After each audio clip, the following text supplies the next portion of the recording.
Hi everybody, welcome to our new video of the discussion day 2 of India versus West Indies match. So ଯେମିତି ଆମେ କାଲି day 1 ରେ ଆମେ discussion ପୁରା ଭଲ ଭାବରେ କରିଥିଲେ ତ ଆଜି ବି ସେମିତି ଆମେ ଡେ 2 ର ଡିସ୍କସନ ଷ୍ଟାର୍ଟ କରିବା। ତ ଆମ ସହିତ ଆଜି ଯେମିତି ପୂର୍ବ ଭଳି ଗଦାଧର ଆଉ ପ୍ରୀତିଶ ଅଛନ୍ତି। ଓକେ ପ୍ରୀତିଶ, ତ ମୁଁ ଚାହୁଁଛି ତମ ଠାରୁ ଆଜି ଡିସ୍କସନ ଟା ଆମେ ଷ୍ଟାର୍ଟ କରିବା। ତ ଷ୍ଟାର୍ଟ କରିବା ପୂର୍ବରୁ ମୁଁ ଆପଣମାନଙ୍କୁ ସମସ୍ତଙ୍କୁ କହିଦେବାକୁ ଚାହୁଁଛି କି ଆପଣମାନେ ଆମ ଭିଡ଼ିଓଟିକୁ ଦେଖୁଛନ୍ତି କିନ୍ତୁ ଟିକେ ସବସ୍କ୍ରାଇବ କରିଦେଲେ ଭଲ ହବ ଆମ ଚ୍ୟାନେଲକୁ, ଆଉ ଭିଡ଼ିଓଟିକୁ ଲାଇକ୍ ମଧ୍ୟ କରିଦେବେ। କାହିଁକି ନା ପ୍ରିଭିୟସ୍ ଭିଡ଼ିଓ ମାନଙ୍କରେ ଆପଣମାନେ ଭ୍ୟୁଜ୍ ତ ଦଉଛନ୍ତି କିନ୍ତୁ ସବସ୍କ୍ରାଇବର ବଢ଼ଉନାହାନ୍ତି। ତ ଏଇଟା ଆମର ଗୋଟେ ମାନେ ଆମ ତରଫରୁ ଗୋଟେ ରିକ୍ୱେଷ୍ଟ ରହୁଛି କି ଆପଣମାନେ ପ୍ଲିଜ୍ ସବସ୍କ୍ରାଇବ ଟିକେ କରନ୍ତୁ, ଯାହାଦ୍ୱାରା କି ଆମେ ଟିକେ ମୋଟିଭେଟ୍ ହବୁ ଏବଂ ଏଇଭଳିଆ ନୂଆ ନୂଆ ଭିଡ଼ିଓ ଆମେ ଆପଣଙ୍କ ପାଇଁ ତିଆରି କରିପାରିବୁ। ଓକେ, ଠିକ୍ ଅଛି, let's back to our point. So Pritish, you can start now. Okay, ତ ଫାର୍ଷ୍ଟ ଅଫ୍ ଅଲ୍ ମୁଁ କିଛି ଡିସ୍କସନ କରିବା ପୂର୍ବରୁ ଆମ ଦର୍ଶକ ବନ୍ଧୁ ମାନଙ୍କୁ ଫାର୍ଷ୍ଟ ଅଫ୍ ଅଲ୍ ଜୟ ଜଗନ୍ନାଥ। ତ ଜୟ ଜଗନ୍ନାଥ। ମୁଁ ଏଇଟା କହିବି କି ଆଜି ମଧ୍ୟ ସେମ୍ ୱେଷ୍ଟଇଣ୍ଡିଜର ନିରାଶଜନକ ପ୍ରଦର୍ଶନ ରହିଛି। ଫିର୍ ବି କିଛି ପ୍ଲସ୍ ପଏଣ୍ଟ ସେ ବ୍ୟାଟିଂ ରେ କଲେକ୍ଟ କରିଛି, ଯେହେତୁ 140 ରେ 4। ମୁଁ କହିବିନି କି ଏଇଟା ଗୋଟେ ଖରାପ ବ୍ୟାଟିଂ ବୋଲି, ବାକି in front of India in India ତ ଭଲ ବ୍ୟାଟିଂ ମଧ୍ୟ କରିଛି। ଆଉ ସେ ସାଇ ସୁଦର୍ଶନ ବାଲା କ୍ୟାଚ୍ ଟା ଟିକେ ଟର୍ଣ୍ଣିଂ ପଏଣ୍ଟ ଥିଲା ୱେଷ୍ଟଇଣ୍ଡିଜ ବାଲାଙ୍କ ପାଇଁ। ଫାର୍ଷ୍ଟ ୱିକେଟ ପାଇଁ ଫାର୍ଷ୍ଟ ୱିକେଟ ଯେହେତୁ 7 ଓଭର ଗଲା, 7 ଓଭର ପଡୁନଥିଲା, ସେମାନେ ମଧ୍ୟ ଯଶପ୍ରୀତ ବୁମରା ସିରାଜକୁ ଅଲରେଡି ମାନେ ଭଲ ଭାବରେ ଖେଳି ସାରିଥିଲେ। ହ୍ୟାଣ୍ଡେଲ କରିଥିଲେ, ବାକି ହଁ। ସେ ଟ୍ୟାକେଲ କ୍ୟାଚ୍ କରିସାରିଥିଲେ। ହଁ, ଟ୍ୟାକଲ କରିସାରିଥିଲେ। ବାକି ସେ କ୍ୟାଚ୍ ତ ମୁଁ କହିବିନି ସାଇ ସୁଦର୍ଶନ ତା କ୍ୟାଚ୍ ଟାକୁ ଧରିଛି, ଆକ୍ଚୁଆଲି କ୍ୟାଚ୍ ଟା ସାଇ ସୁଦର୍ଶନକୁ ଧରିଛି। ତ ମାନେ ମାନେ ସାଇ ଓଲଟା ସୁଦର୍ଶନ ହାତରେ ଅଟୋମେଟିକ ଆକ୍ଚୁଆଲି କ୍ୟାଚ୍ ଟା ଫସିଗଲା। ହଁ, ପଶିଗଲା। ସୋ ଠିକ ଅଛି, ଓଭରାଲି ଇଣ୍ଡିଆର ପରଫରମାନ୍ସ ଯଦି ଆମେ କହିବାକୁ ଯିବା ଆଜି ଡେ 2 ର ଖେଳ ଶେଷ ସୁଦ୍ଧାରେ ଇଣ୍ଡିଆ ତାର 5 ଗୋଟି ୱିକେଟ ମଧ୍ୟ ମାନେ 5 ଗୋଟି ୱିକେଟ ହିଁ ହରେଇ ସାରିଛି, ହରେଇ ପାରିଛି। ମାନେ ଇନ୍ ଦ ସେନ୍ସ ନିଜ ଭୁଲରେ କି ୱେଷ୍ଟଇଣ୍ଡିଜ ପ୍ଲେୟାରଙ୍କ ଟିକେ ଭଲ ପରଫରମାନ୍ସ। ଆଉ ଯେମିତି ଆମେ କାଲି ଡିସ୍କସନ କରିଥିଲେ 500 ପ୍ଲସ ରେ ହିଁ ସେ ଡିକ୍ଲେୟାର କରିବାର ଥିଲା। ତ 518 ରନରେ ହିଁ ଇଣ୍ଡିଆ ଡିକ୍ଲେୟାର କରିସାରିଛି। ଆଉ ଆଜ ୟୁଜୁଆଲ ଆମେ ଯେମିତି ଏକ୍ସପେକ୍ଟ କରିଥିଲେ କି ଏସଏଲ ଭଲ ସ୍କୋର କରିବେ ବୋଲି, 200 ସ୍କୋର କରିବା ପରେ ଆଟାକିଂ ଖେଳିବେ ଆଉ ଗିଲ୍ ତାଙ୍କ ସେଞ୍ଚୁରୀ ପାଖକୁ ଯିବେ ବୋଲି। ବାକି ସେମିତି ତ ହେଇପାରିଲାନି। ମୁଁ ଯେମିତି କହିଥିଲି କାଲି କି ଫାର୍ଷ୍ଟ ଘଣ୍ଟେ ଏମାନଙ୍କୁ ରହିବାକୁ ପଡିବ। ବାଇ ମିଷ୍ଟେକଲି ଭୁଲ ତ ଆମେ କାହାର ଅନଫର୍ଚୁନେଟଲି କହିବାନି, ହଁ, ରନ୍ ଆଉଟ୍ କ୍ରିକେଟରେ ହେଇଯାଇଛନ୍ତି ଜୟସୱାଲ। ଏମିତି ହୁଏ। ଆକ୍ଚୁଆଲି ଦେଖିବାକୁ ଗଲେ ଜୟସୱାଲର କଲ୍ ଥିଲା, ଫିର୍ ବି ଏତେ କ୍ଲୋଜ କଲ୍ କିଛି ନବାର ହିଁ ନଥିଲା, କିଛି ଦରକାର ହିଁ ନଥିଲା ଗୋଟେ ହଁ, ସିଙ୍ଗଲ। ଆକ୍ଚୁଆଲି ଗୋଟେ ତ ରନ୍ ପାଇଁ ୱିକେଟ ଟା ହରେଇ ଦେଲା ନା, ବାକି 25 ରନ୍ କରିଥିଲେ ସେ ଥିଲା ଡବଲ ନା, ହଁ ସେଞ୍ଚୁରୀ ଆରାମସେ କରିପାରିଥାନ୍ତା। ହଁ, ସେ ପୁଣି ମ୍ୟାଚ୍ ଷ୍ଟାର୍ଟିଂ ସେକେଣ୍ଡ ଓଭର ହିଁ ମ୍ୟାଚ୍ ଡେ ର 2 ର ସେକେଣ୍ଡ ଓଭର ହିଁ ୱିକେଟ ଟା ହଁ, ପଡିଯାଇଥିଲା। 175 ରନ୍ କରିକି ସେ ରନ୍ ଆଉଟ୍ ହୋଇଯାଇଥିଲେ। ତାପରେ ନୀତିଶ କୁମାର ରେଡ୍ଡୀକୁ ଯେମିତି କାଲି ଆମେ ଡିସ୍କସନ କରିଥିଲେ କି ସେ ଟେଷ୍ଟ କରିବେ କି ବ୍ୟାଟିଂ କେମିତି କରିପାରୁଛନ୍ତି ସବୁ, ତ ଆଜ ୟୁଜୁଆଲ ଧ୍ରୁବ ଜୁରେଲକୁ ନ ପଠେଇ ନୀତିଶ କୁମାର ରେଡ୍ଡୀକୁ ପଠାଯାଇଥିଲା। ଆଉ ନୀତିଶ କୁମାର ରେଡ୍ଡୀ ମଧ୍ୟ ଭଲ ବ୍ୟାଟିଂ କରିଥିଲେ। ହଁ। 54 ବଲରେ 43 ରନ୍ ସଂଗ୍ରହ କରିଥିଲେ। ଆଣ୍ଡ ଦେନ୍ ତାପରେ ଗୋଟେ ବଡ ସଟ୍ ମାରିବାକୁ ଯାଇକି କ୍ୟାଚ୍ ଆଉଟ୍ ହେଇଥିଲେ ଲଙ୍ଗନ ଏରିଆରେ। ତ ଓଭରାଲି ଭଲ ବ୍ୟାଟିଂ କରିଥିଲେ ନୀତିଶ କୁମାର ରେଡ୍ଡୀ। ଆଣ୍ଡ ଦେନ୍ ଧ୍ରୁବ ଜୁରେଲ ଆସିଥିଲେ ଏବଂ ସୁମନ ଗିଲ୍ ତ ଶତକ ତାଙ୍କର ହାସଲ କରି ନେଇଛନ୍ତି। ଆଉ ସେ ମଧ୍ୟ ସେମ୍ ଭଲ ଷ୍ଟ୍ରାଇକ୍ ରେଟରେ, ଆଉ କ୍ୟାପ୍ଟେନ ହିସାବରେ ତାଙ୍କର 5th ସେଞ୍ଚୁରୀଟା ହେଇଗଲା ସୁମନ ଗିଲ୍ ର। ମାନେ ତ ବହୁତ ବହୁତ କମ ବ୍ୟବଧାନରେ, ସମୟ ବ୍ୟବଧାନରେ। ଫାଷ୍ଟେଷ୍ଟ ସେଞ୍ଚୁରୀ ହେଇଗଲା ମଧ୍ୟ କ୍ୟାପ୍ଟେନ ଆଜ୍ ଏ କ୍ୟାପ୍ଟେନ। ତ ଆମେ ତ ଇଣ୍ଡିଆକୁ କହିବାକୁ ଗଲେ ପ୍ଲସ ପଏଣ୍ଟ ହିଁ ପ୍ଲସ ପଏଣ୍ଟ। ବାକି ମୁଁ ଜାଣିବାକୁ ଚାହୁଁଛି କି ଇଣ୍ଡିଆ ୱେଷ୍ଟଇଣ୍ଡିଜ ସହିତ କାହିଁ ଟେଷ୍ଟ ସିରିଜ ଖେଳୁଛି। ୱାନ୍ ଡେ ଖେଳିପାରିବ, T20 ଖେଳିପାରିବ, ବାକି test series no match. Test series ୱେଷ୍ଟଇଣ୍ଡିଜର ଲେବୁଲ ଆଉ ଇଣ୍ଡିଆ ଲେବୁଲ ଏବେକା ଟାଇମରେ ନୋ ମ୍ୟାଚ୍। କିଛି ବି ମାନେ କୌଣସି ଜାଗାରେ। ଆଉ ଏମିତି ଆଜି କାଲି ପୁଣି ଟେଷ୍ଟ କ୍ରିକେଟ ବୋରିଂ ଆଡକୁ ଯାଉଛି, ବୋରିଂ ଲାଗୁଛି ଏମିତି। ହଁ, ତ କାହିଁକି ମୁଁ ନା ତ କହିବି ଆଉ ଟିକେ ଦର୍ଶକ ମାନେ ବି ଆସୁନାହାନ୍ତି ମାନେ ଷ୍ଟାଡିୟମ ରେ।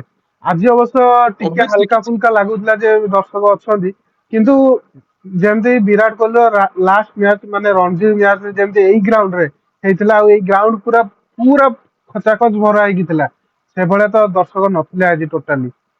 ସେ ତ ପର୍ସନାଲ ଫ୍ୟାନ ବେସ୍ ଆଡକୁ ପଳେଇଲା। ମାନେ ହଁ, ସେ ସବୁ ପର୍ସନାଲ ଫ୍ୟାନ ବେସ୍ ରେ ସେମାନେ କମେଇଛନ୍ତି। ତ ନାଇଁ ମୁଁ ଏବେ ସେଇ ଜିନିଷ କହିବିନି, ଏବେ ଆଉ ଫିରବି ମୁଁ ଗୋଟେ ବି ଇଏ ଚାଲିଛି। ରୋହିତ ଶର୍ମା ମୁମ୍ବାଇରେ ପ୍ରାକ୍ଟିସ କରୁଛି, ଆଉ ମୁମ୍ବାଇରେ ସେ ଯୋଉ ନେଟ୍ ପ୍ରାକ୍ଟିସ ରେ ଯେତିକି ଲୋକ ଦେଖିବାକୁ ଆସୁଛନ୍ତି ରୋହିତ ଶର୍ମାର ପ୍ରାକ୍ଟିସ ମ୍ୟାଚ୍ କୁ, ମାନେ ପ୍ରାକ୍ଟିସ ସେସନ କୁ, ସେତିକି match actually India West Indies test Arun match ରେ ରାଠେର ନାହାନ୍ତି। ହଁ, ଏଟା ବି ସେ ଗୋଟେ ଭଲ କହିଲା ସେଟା ଜିନିଷ। ପର୍ସନାଲ ଫ୍ୟାନ ବେସ୍ କୁ ଯାଉଛି ସେ କଥା ନାହିଁ। ଏ ଇଣ୍ଡିଆ ୱେଷ୍ଟଇଣ୍ଡିଜ ର ସରି ବାକି ଇଣ୍ଡିଆ ୱେଷ୍ଟଇଣ୍ଡିଜ ର ଲେବୁଲ ଟା ଯଦି ସେତିକି ଲେବୁଲ ରେ ଥାନ୍ତା ମ୍ୟାଚ୍ ଗୁଡା ଏ ଯୋଉ ହଉଛି ତ ମେ ବି କ୍ରିକେଟ ଦେଖିବା ପାଇଁ କ୍ରିକେଟ ପ୍ରେମୀ ଦର୍ଶକ ମାନେ ମଧ୍ୟ ଆସନ୍ତେ।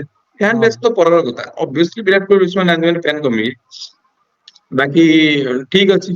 ବଟ୍ ଆଉ ମୁଁ ଭାବୁଛି ଯୋଉ ସେ ନେକ୍ସଟ ଅଛି ୱେଷ୍ଟଇଣ୍ଡିଜ ସେକେଣ୍ଡ ମ୍ୟାଚ୍ ରେ ୱେଷ୍ଟଇଣ୍ଡିଜ ସେକେଣ୍ଡ ଇନିଂସ୍ ରେ ବ୍ୟାଟିଂ କରିକି 140 ସ୍କୋର କରିକି ତାର 4 ୱିକେଟ ହରାଇ ସାରିଛି।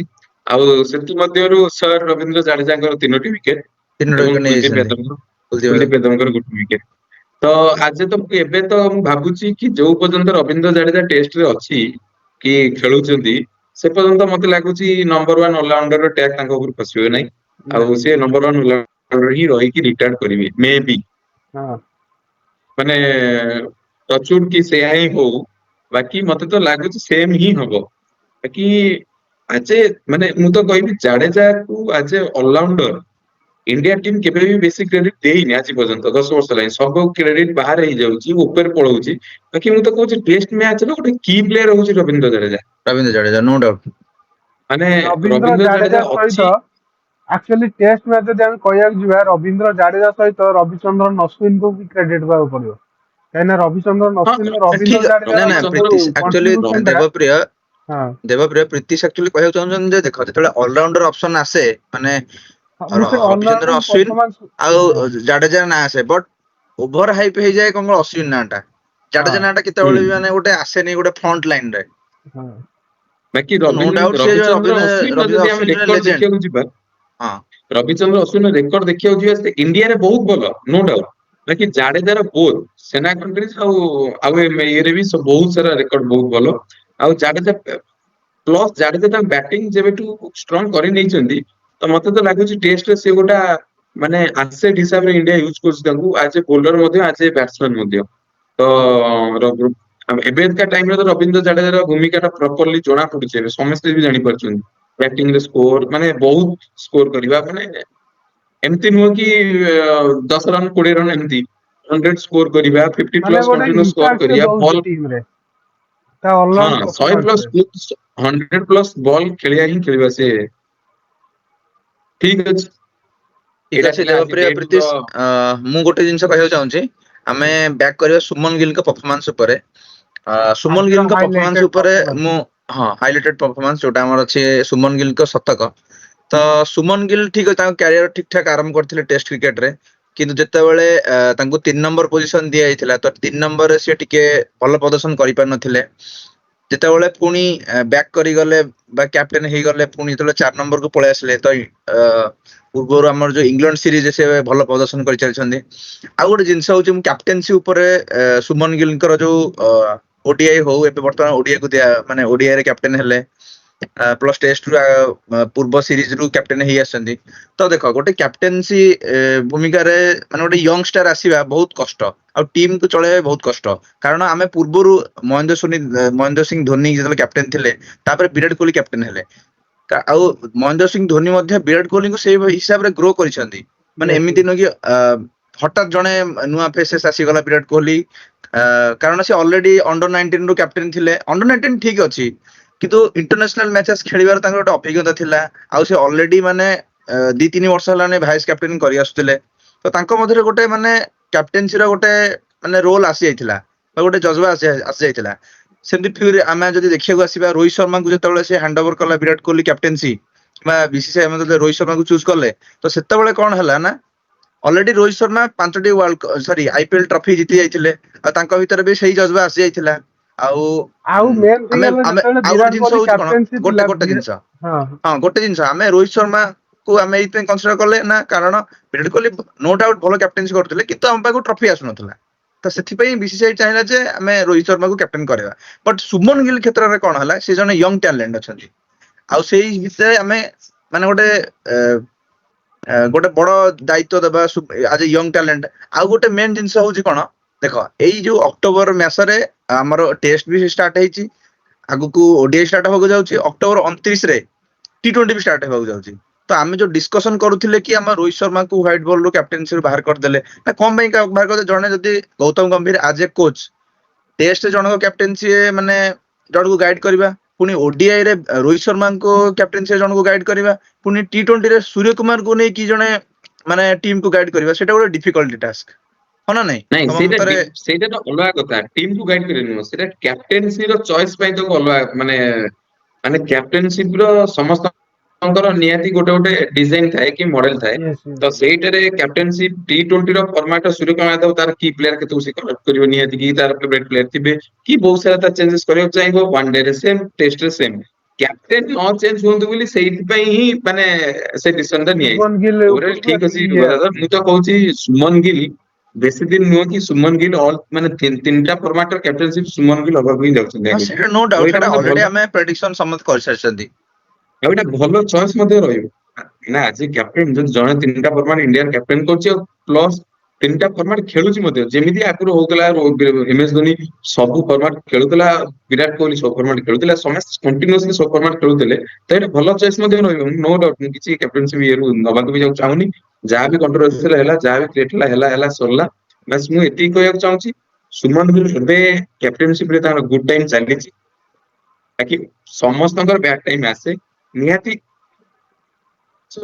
ସରି ନିହାତି ନିହାତି ସମସ୍ତଙ୍କ ବ୍ୟାଟ ଟାଇମ ଆସେ ତ ନିହାତି ଫର୍ମ ଡାଉନ ହବ ଆଉ ନିହାତି ଏମିତି ସିଚୁଏସନ ପଡିବ କ୍ୟାପ୍ଟେନସି ବି ଚାଲିବନି ସି ଗୋଟେ ପ୍ଲେୟାର ର ମୁଁ କହୁଛି ଯଦି କ୍ୟାପ୍ଟେନସି ଭଲ ନହେଲା ଯଦି ସେ ବ୍ୟାଟ୍ସମ୍ୟାନ ବ୍ୟାଟିଂ ରେ ପ୍ରେସର ପଡିବ କି ବୋଲିଂ ରେ ଯଦି ବୋଲର ବୋଲିଂ ରେ ପ୍ରେସର ପଡିବ ଆଉ ଯଦି ବ୍ୟାଟିଂ ର ଫର୍ମ ଭଲ ନ ରହିଲା ଯଦି ସେ ବ୍ୟାଟ୍ସମ୍ୟାନ ତ କ୍ୟାପ୍ଟେନସି ରେ ପ୍ରେସର ପଡିବ ଗୋଟେ ପ୍ଲେୟାର ଭଲ କରିବ ବହୁତ ସବୁଥିରେ ଯଦି ଷ୍ଟାଣ୍ଡାର୍ଡ ଚାଲିଲା ସବୁଥିରେ ସବୁ ଜିନିଷ ପରଫେକ୍ଟ ଚାଲିବ ତ ଯେବେ ସୁମନ ଗିଲ୍ ର ଡାଉନଫଲ ଆସିବ ମୁଁ ତ କହୁଛି ସୁମନ ଗିଲ୍ ଏବେ ମଧ୍ୟ ଗୋଟେ ମୁଁ କହୁଛି ବିରାଟ କୋହଲି ସହିତ କମ୍ପାରିବୁଲ ନୁହଁ ବାକି ସେଇ କାଟାଗୋରୀର ଖେଳାଳି ଏତିକି ମାନେ ସିଏ ବ୍ୟାକଅପ୍ ରଖିଛନ୍ତି ସୁମନ ଗିଲ୍ ତା ଭିତରେ କି ସେ ଆଗକୁ ଯାଇ ଗୋଟେ ଲିଜେଣ୍ଡ ମଧ୍ୟ ହେଇପାରିବେ ଲିଜେଣ୍ଡ ହେଇପାରିବ କହିବାକୁ ହଁ ପାରିବେ ଯଦି ସେମ ଖେଳ ପରଫରମାନ୍ସ ଦେବେ ତ ଆମେ ଆମ ଇଣ୍ଡିଆର କ୍ୟାପ୍ଟେନକୁ ବ୍ୟାକ୍ କରିବା କଣ୍ଟିନ୍ୟୁଅସଲି ତ କାହିଁ ଆଉ ସେ କଣ୍ଟ୍ରୋଭର୍ସି ଭିଡିଓ ନାହିଁ କି ଗମ୍ଭୀର ଏହା କଲା ସେ ଗମ୍ଭୀର ଯାହା କଲା ସବୁ ଜାଣିଛନ୍ତି ଦର୍ଶକ ବନ୍ଧୁ ମାନେ ଜାଣିଛନ୍ତି ସମସ୍ତେ ଦେଖୁଛନ୍ତି ସେ ବି ଜାଣିପାରୁଥିବେ ଅଳ୍ପ ବହୁତ